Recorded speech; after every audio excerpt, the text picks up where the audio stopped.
Spiritual warfare is real.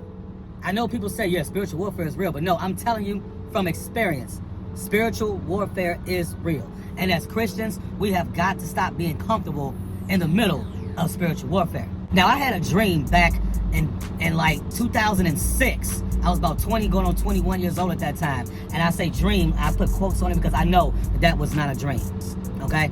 I know it wasn't a dream. And I didn't tell too many people about this dream because I didn't want people to think that I was crazy. Only a select few people know about it.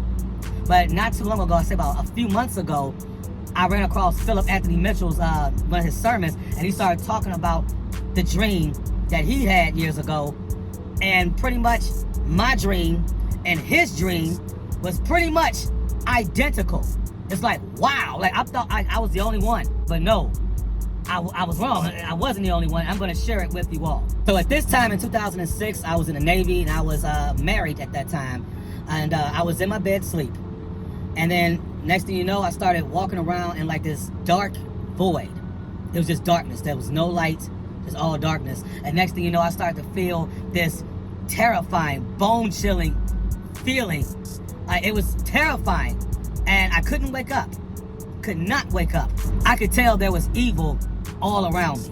Then the next thing I know, I started to feel like something was pushing me down. Something was holding me down. And no matter how much I tried to move, I couldn't move. I was just stuck there. And then I tried to speak, and I could not speak. And I'm telling you, this dream was almost exactly like how Philip Anthony Mitchell's was. It's crazy. I couldn't speak. I couldn't move. And then I started to kind of see my body laying in the bed.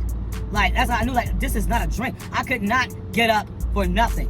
Now, during this time frame, I haven't really been in church like that in a couple of years. Like I said, when I was younger, I was in church all the time, in the choirs and all of that. But then when I went to the Navy, I didn't really go to church like that. And I don't know if that was God trying to get my attention. I don't know.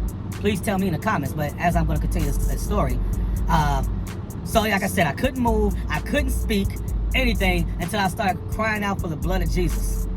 God, Jesus, please help me. Evil is around me. Evil is attacking me. Please, God, Jesus, please help me. And then next thing you know, I shot out my bed. Like, jumped out the bed and almost ran into a wall. My wife at that time was like, what's wrong with you? What happened? Are you okay? And I was just in shock from everything. I just couldn't believe that this was happening. And I don't remember if I ever told her because, again, I didn't want people to think that I was crazy. Now I realize I wasn't crazy. Now I realize that, like, spiritual warfare really is real. If you all experience something like that, please leave it in the comments. If you can tell me what this dream means, please leave it in the comments.